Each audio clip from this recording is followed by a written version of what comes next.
I live in the South Valley, part of Albuquerque, um, and my art practice consists of long-term research projects about humans and the natural environment and how those two things have influenced and interacted with each other.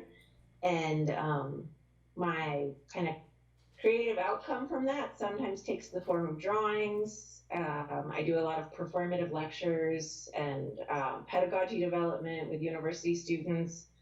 I work with scientists, and I've been writing a lot more recently, which is really cool. So I'm gonna let that. Is that a truck? I'm just gonna let The that trucks. pass by.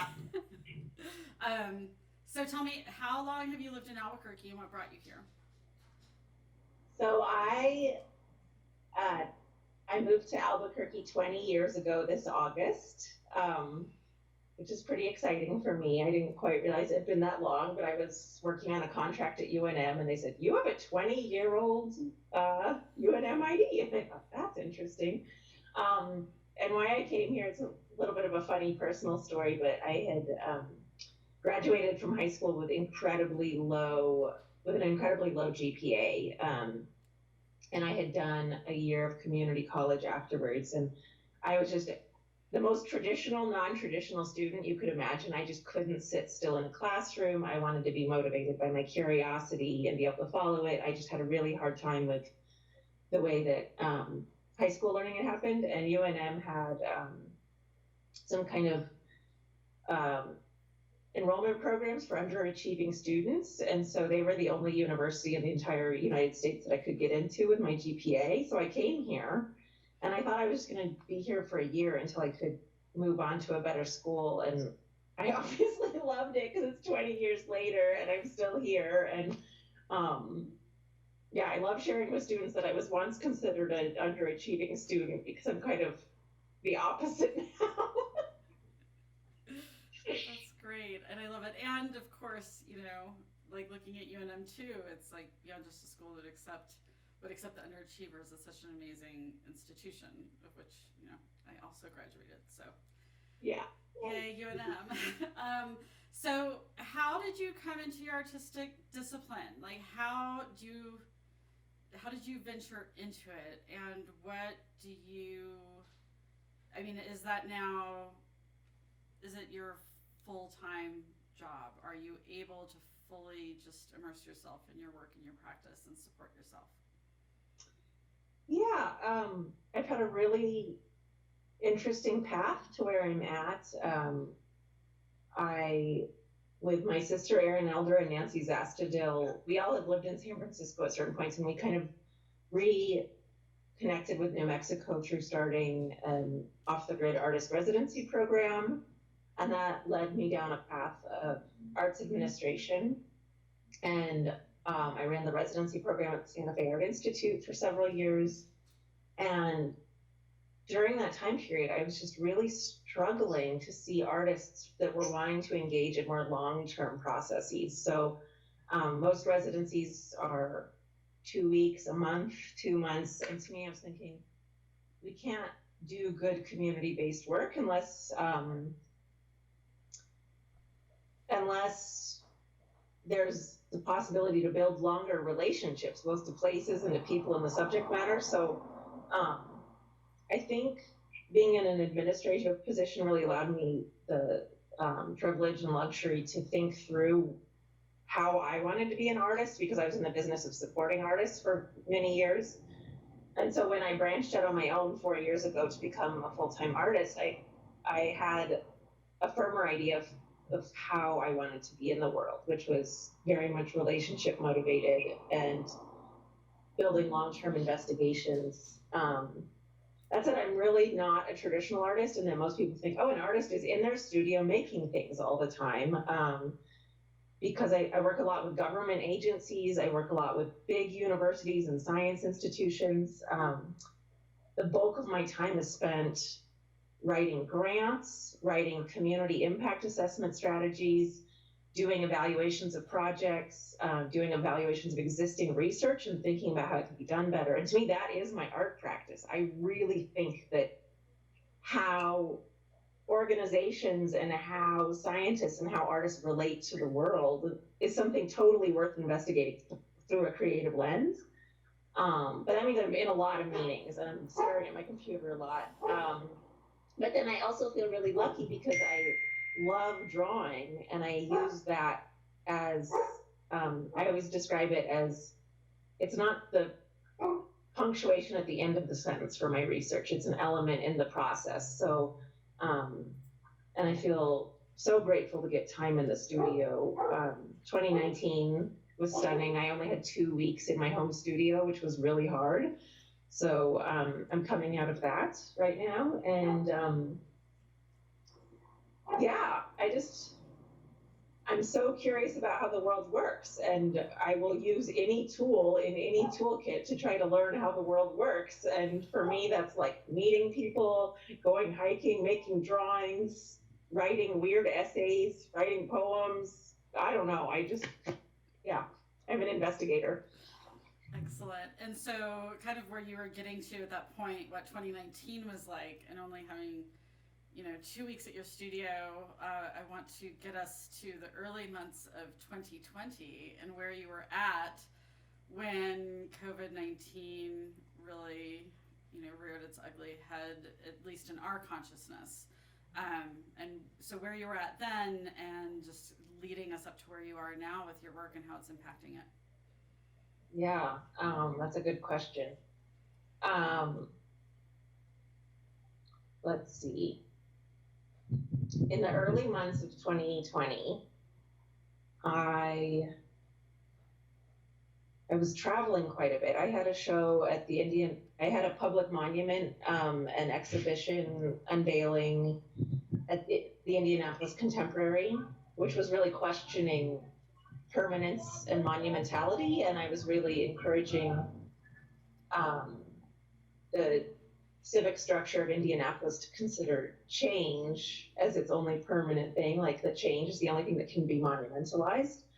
And so that really led into this huge change in this incredible way, because I had been thinking and reading and writing a lot about that. And when things started to get really weird, I was giving a series of lectures and workshops in San Diego, which is kind of my normal. People that know me, the first question I always get is like, "Oh, how long are you in town?" And it's because I travel all the time to do the work that I do and to engage in the communities I engage in. So I was one of those people that had been on an airplane with an infected family. I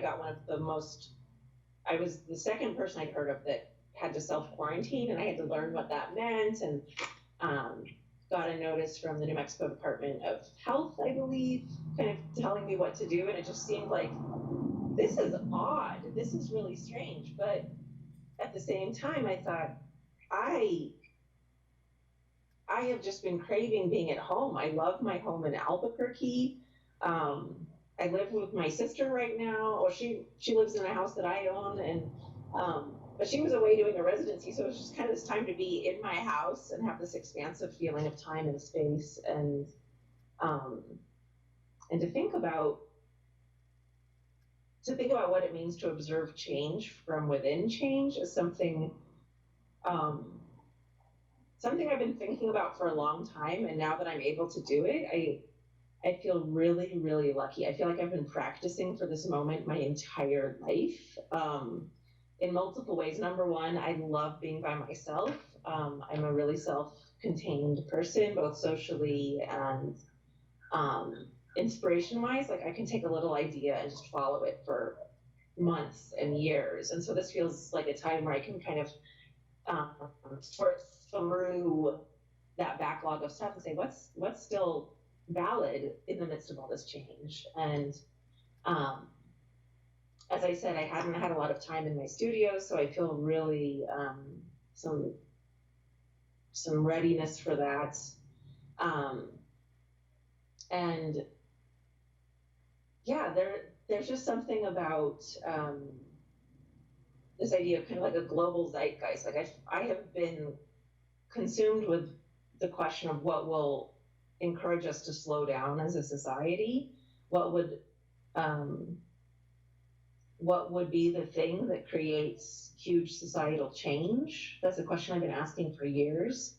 And so to be able to spend time considering that in a meaningful way right now, I'm thankful that things are a little bit slower so that I can observe and have a clear head and respond when I'm not doing a lot of responding right now, to be honest.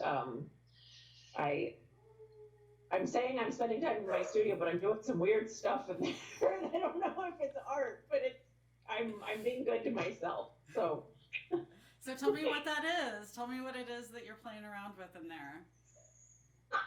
I'm That's so funny thing that I'm making lamps. I'm like teaching, like I made these huge globes out of chicken wire and I'm like weaving weird stuff through them. It has like nothing to do with my like capital A art. It's like the thing I just have been wanting to do for so long and I never had time to do it.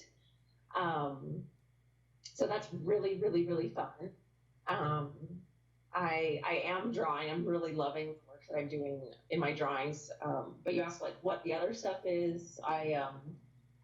I've been taking my gardening more seriously, which I think is pretty common, and I'm really enjoying drip irrigation. I feel like that should be my like side hustle after all this is over. Like I really love doing drip irrigation.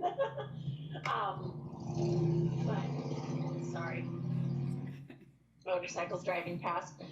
I think the weirdest thing is I have a couple like work things that I need to be working on, like paying like paid work, and it's so hard for me to focus on it. It's I'm usually someone with an incredible attention span, um, an incredible kind of project oriented mindset where it's like, oh, if I have a deadline, I'm working towards the deadline from the get go, and um, several of these like long term big projects I've been involved with have deadlines right now. It's just really hard to feel like time is moving in the same way. And so my motivations feel incredibly different right now. I don't know if that makes sense or if you've been hearing that from other artists, but the texture of time feels so slippery right now. No, thank you. I've been encountering the same thing with another project. It's like my one paying project, and yeah, it's and it's not even that much more to do. I mean, I'm kind of at the tail end of at least this phase of it, and to muscle through it right now, it's just really. I hear you on that. So, how do you think this thing that people assume that artists are? Sorry, there's so many motorcycles. Why aren't those people social isolating? I'll just act it out while y'all can't hear. But I think there's this assumption that artists are motivated by their own process.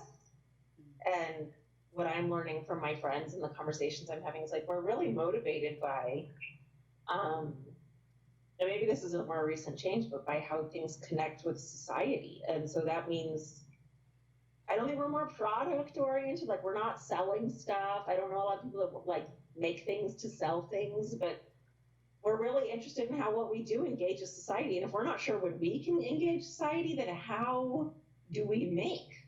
Like, it feels ludicrous sometimes even trying to answer that question.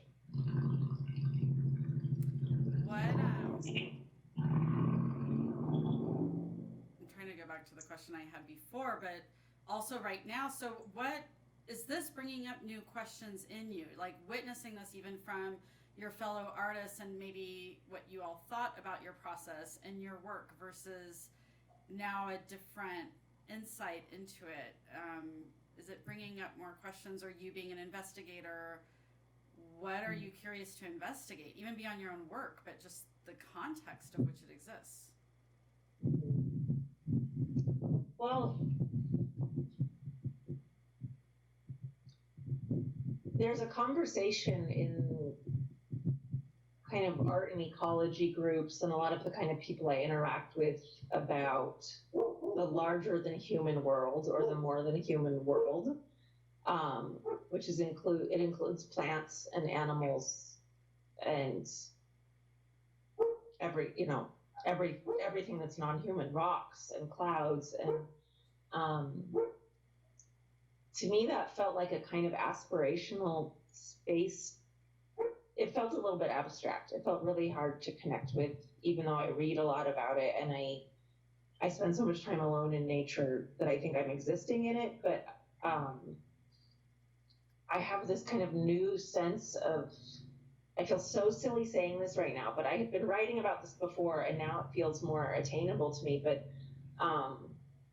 like the fact that the sun rises in the morning and that the earth is hurtling through space while it's spinning around an axis, and that is what causes the sun to rise. Like there's some kind of cosmic geologic hope to that is so much bigger than anything I can make. It's so much bigger than anything that humans can construct, but it's something we can conceive of. And so to me, like conceiving of that consistency and that rhythm, something that like a lot of people talk about, like these sacred rhythms, and I feel it more. I don't know, it sounds groovy and like woo woo, but I'm really thinking about how much just delight and joy I feel that when this is really over for us, there's still a really big this. And that's still hopeful for me because I can feel it. So that might sound pessimistic too and anti-societal, and anti-human, but I'm like, I'm ready to take humans out of the center frame. We're doing it to ourselves, honestly. Which is huge when you look at your whole body of work that, has really been looking at all the ways in which, humans have put themselves first and foremost, no matter what the cost, our needs, our wants, in the center. So that's a big thing. Do you think anything in terms of you being here at home has allowed you to tap into that in a way that you're like rooted and here and still versus kind of all over the map as well in any way? We have a guest. Hi, Mabel. Well, being rooted in home. Well, so something that I've been doing that other people aren't doing, and I know it concerns some of my friends and family that I've been doing this. I've been going on some solo backpacking trips in places where I can get to and from on one tank of gas and eat the food that I already have in my fridge. And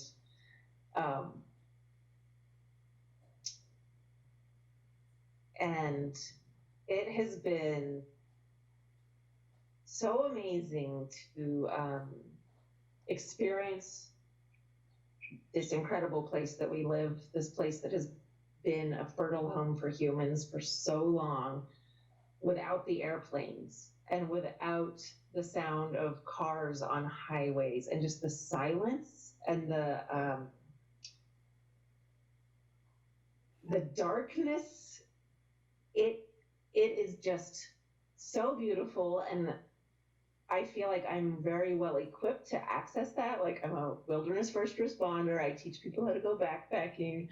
I'm good at it. But the things that I've witnessed are so much more than just like being on a backpacking trip. And it connects me in a really timeless way. And I know that sounds cheesy. Like, there's this whole myth of the timelessness of New Mexico, but like, I slept in a place last weekend that I had set up my tent when it was kind of dusk. It was getting dark, but it was a hill that I had looked at for years, and I thought I would really like to sleep on that hill. It felt that way. And so this was a time where I'm like going and sleeping in interesting places totally by myself. And I went and slept on that hill in a very remote place. This was like, I'd been walking for days at this point. And,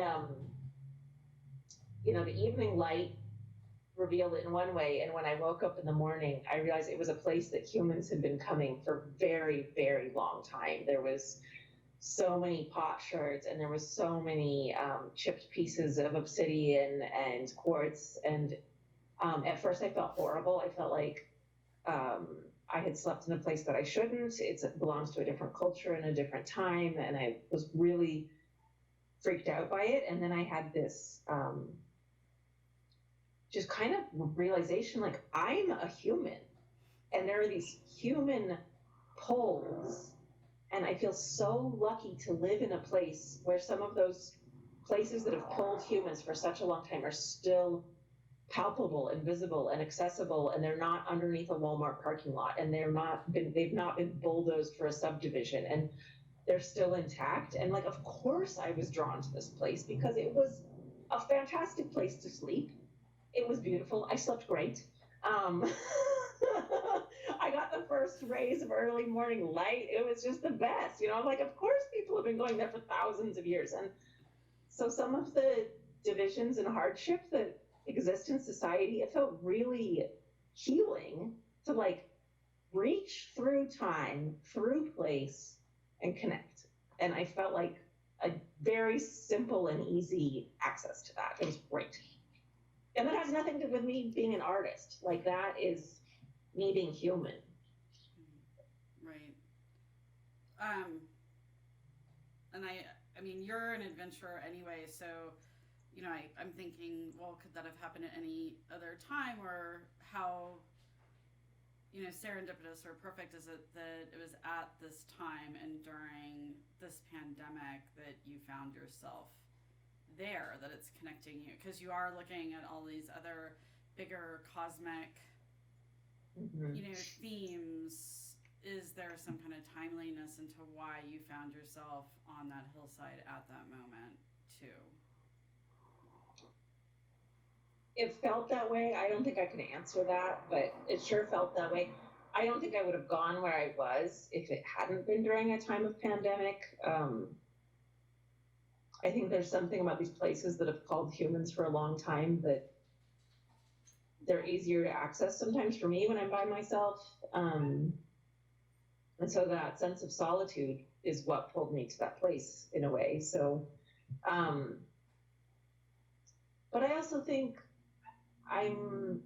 my biggest goal as an artist and as a thinker and as a human is to like understand where we are in a spectrum of time, and to not say this is the best time, and to not say being human is the best life form. And so these moments when we're questioning things, and maybe this is me being an artist, I want to go out and like have the most raw experience of that. So yeah, it was really special. I'm so glad you had that experience. That makes me happy that you had that experience. So, as someone who does well in solitude, what are you able to glean from that time in solitude that you find constructive, assuring, comforting? Because I think a lot of people are struggling with the solitude right now. I think a lot of people are struggling with the stay at home.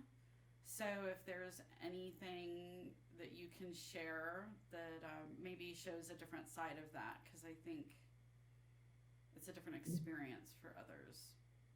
Right. And this feels just like, compared to other periods of time I've spent by myself, this is a very short one. And it's interesting. There's been other circumstances that have led me to spend much greater times by myself, but usually that's physical distance, not a pandemic.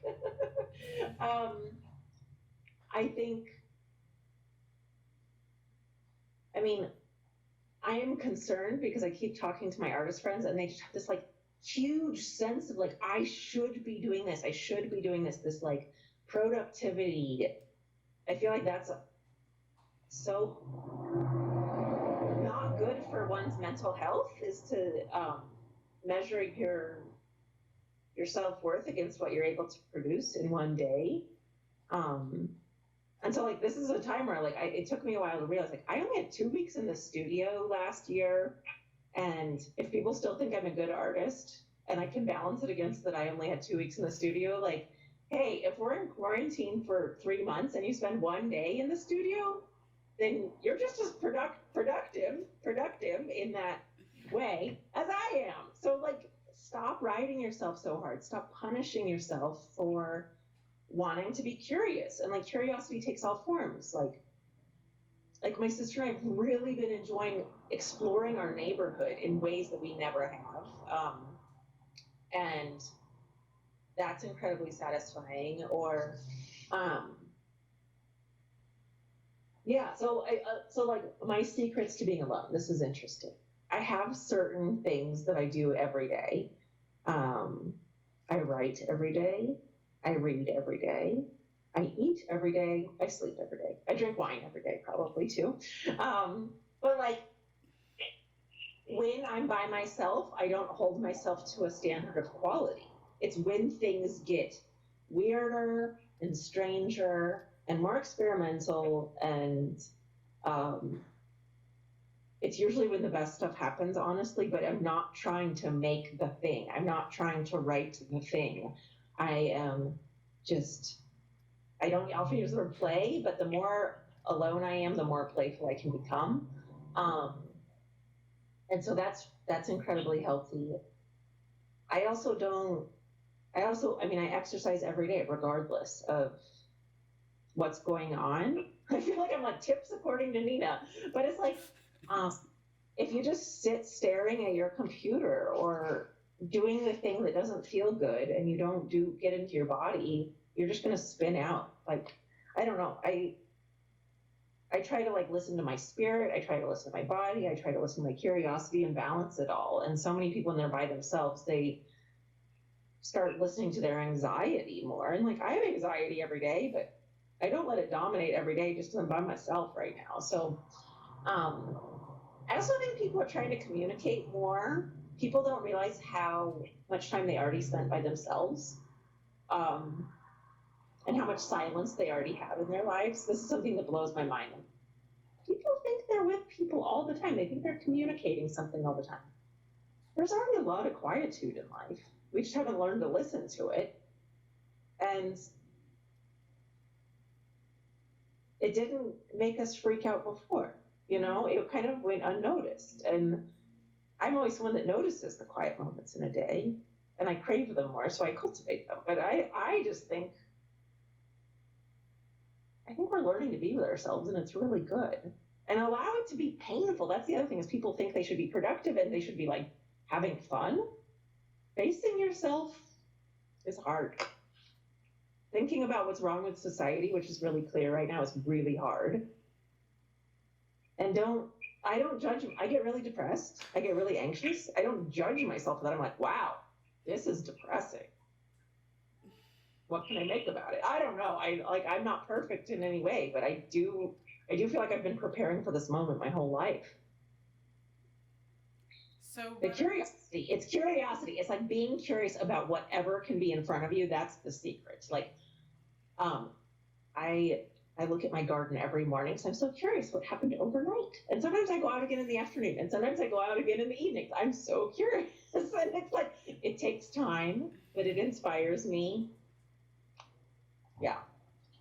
So what have been the struggles, the harder times, the more difficult things that you've experienced with this?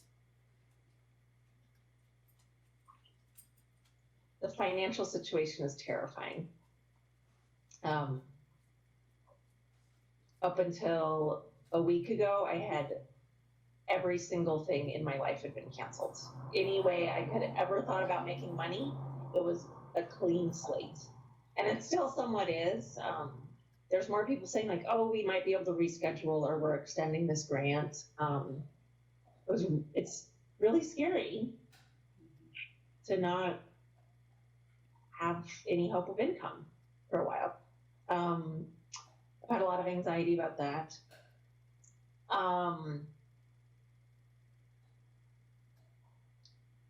I hate that I've had to rely on buying things on Amazon. And it makes me really reflect on my purchasing power and what happens when corporations are dominating this scene. And there's just certain things that I've had to order, and it's been like frustrating. And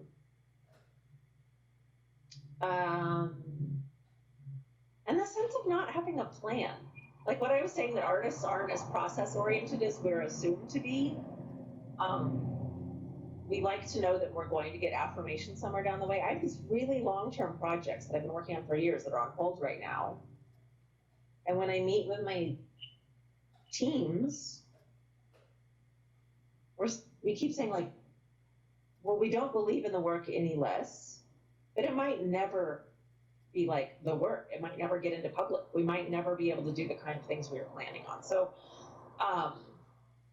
it's really hard. And I feel this huge rebellion. I don't want to turn all of my work into digital interfaces. I do not want to make pretend opportunities for community engagement through blog posts and through social media. I refuse. And it makes me feel really angsty that people think that these things that artists can do with the senses, with the body, with the, this moment where something that comes in your eyes changes your heart, something that comes in your ears changes your heart, that we can just do that all through a small screen. I want to resist that. And I will be struggling with that. And I will also be thinking about this moment for a very long time, like that is what has been asked and how to transcend that no matter what. Like, it makes me want to have this more resilient space in which to have that thing that I'm trying to describe, like the sense in through the eyes, into the heart, out through your lifestyle, like whatever that economy that art allows us to access. I don't feel it through my screen that often, so. Absolutely. What do you think that rebellion looks like? How do you exercise like your voice in that when that seems like the only solution right now that people are grappling with?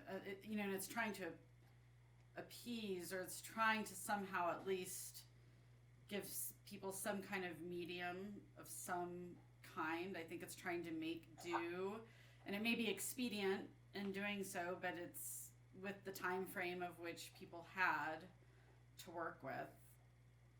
Sometimes I don't want to say it's not valid. Like, I'm so happy to see you through this screen right now, Melinda. Oh yeah, I'm not talking about this project. This document, that we're making together. But I just don't want it to become the normal. I think it fosters xenophobia to say we could do it all through us with hundreds, if not thousands of miles between us. And I'm this person that spends a lot of time by myself, but I do that so I can be a more engaged person when I choose to be around other people. And yeah, but I'm also taking extraordinary precautions. Like, I've been wearing a mask since day one. I was like the person at the grocery store where everyone's like, why are you wearing a mask, like 6 weeks ago? So I'm not rebelling in that way. I'm just rebelling in that. Okay, let's rewind. We were talking a little bit about that. I'm fascinated by seeing how people have chosen what allows people to change their lifestyle and behaviors. And that's something I've thought about for a long time. And I'm very disheartened that it's a fear response and that it's a survival response right now. And it's very hard to witness that pandemic of fear. And so I kind of want to translate that like to this kind of cosmic hope, this geologic hope that I'm feeling, like there's something bigger than us, that it's like how we can go with the flow. It sounds so like cheesy and simple, but it's like to be more in the moment and to feel more this flow of time and to feel the flow of change without having a trauma response. And so when there's like this gripping fear, I can't wait to hug the people that have that fear, to like coax it and soften it and say, we can talk about this together. We can do something amazing with this. Like, how beautiful that you have a strong feeling and you know what you felt. Let's do something with it instead of like just gripping it. So that's my rebellion. No, I think that's great. I think people will be like so primed for that. I think that's kind of what this period of time is. It's uprooting and bringing people to that place where they can, get on board with that. So Yeah, it's not going to be everyone just running to the bar and drinking their favorite microbrew. Like, I can't wait to do that myself. Hello, Lacobre, I'll be there soon. But it's like, there's also this thing that we've learned about what we miss and value about each other. And that's gonna be really powerful. mhm. So I'm gonna just reference my questions because Yes. there's so many amazing things we're talking about, and I just want to make sure we get to which I feel like you've covered most of them. What out of the people you've talked to and interacted with in the Albuquerque community, what are you feeling, or what do you sense might change, or what we might see in front of us, like coming out of this, like from the people you have interacted with, as far as our community? What was the beginning in our community? What do I hope to? Out of the people that you've talked to, like out of the people you've managed to be in conversation with, and among your artists and peers here, is there anything from those conversations, the questions that are coming up, that you, from that, what do you see possibly occurring, happening? Is it, this like rebellion of some, is there something you're sensing or picking up on from our community that we might see as this pandemic evolves and we make our way through it and out, like just from what you've picked up on from your community? Well, the first thing that came to my mind is I've never seen so many people out walking and biking. And I live on the middle Rio Grande. I'm in the part that sometimes goes dry in the summer, below all the diversions, above, south side of Albuquerque. And I've always wondered if people had a recreational awareness of their natural environment, if they would fight for it more. And I mean, I used to go months and months and months without seeing someone at the river. And now I see tons of people there every day. And I just think that's a really positive awareness of, it's our water source. It's one of the greatest, most diverse rivers on the planet, and it flows through our city. And I just think like people having more awareness of their natural environment that's always a positive. That's a huge positive, and it will change. It will change how people relate to the city moving forward. So I'm thrilled about that.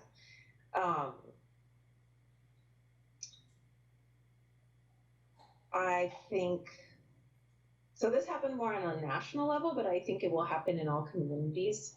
I felt so validated and so seen when the government announced that they had figured out that 67 million Americans are living hand to mouth in the gig economy.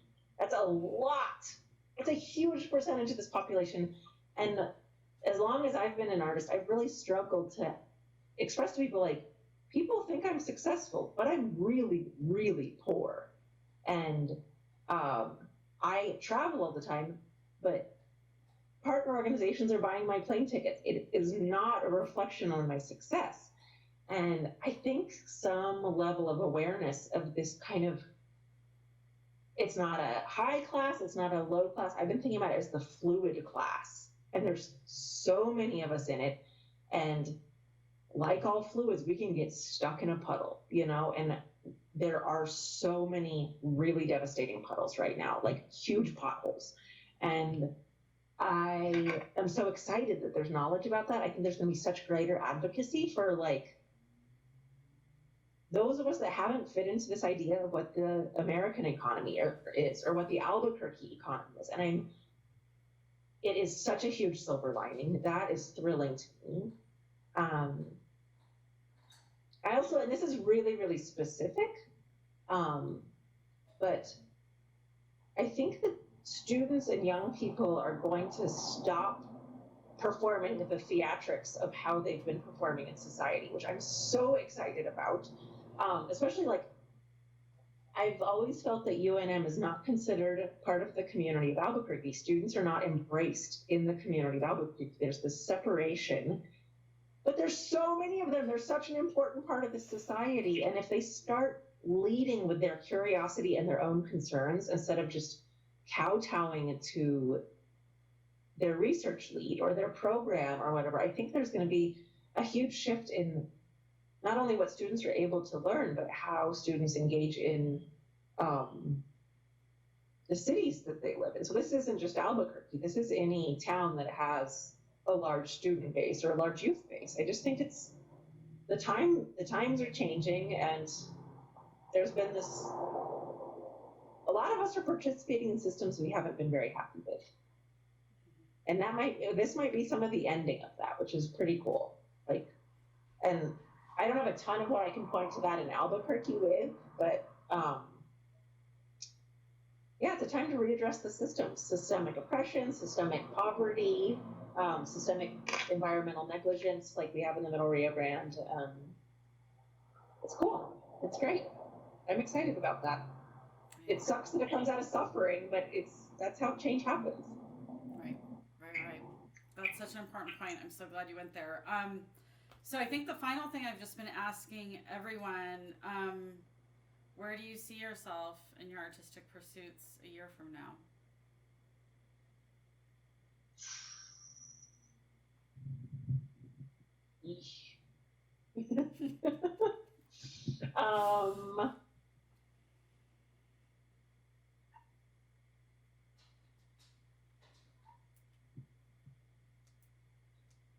I don't know if I can answer that. Honestly, it's really a hard question. I can answer something about how I'll be handling subject matter more than myself. Like, I'm so not motivated by, I'm not in the middle of my art somehow, but I'm seeing a shift where I'm allowing more metaphor and more poetry. I'm making work right now about things that are broken, and there's so many broken things, and it's just this like big poetic space that I can walk around and find beauty in, and it's much less specific than any of the work I've ever made before, and that just feels so incredibly liberating, especially because I see that holding myself to poetic metaphors rather than some of the other things that motivated my work in the past, it allows audiences and people I interact with to have more complex feelings, to validate their own interpretation of both my art and the other things that they're experiencing in the world. So I don't know, my art practice is going to be, I have no idea, but I do think I'm going to be more of a cheerleader and feeling more affirmative towards, I don't want to say beauty, but the spaces where there's just space for more complexity and paradox, and allowing confusion and curiosity to kind of exist in the same spectrum. Like, I can't figure it all out for myself.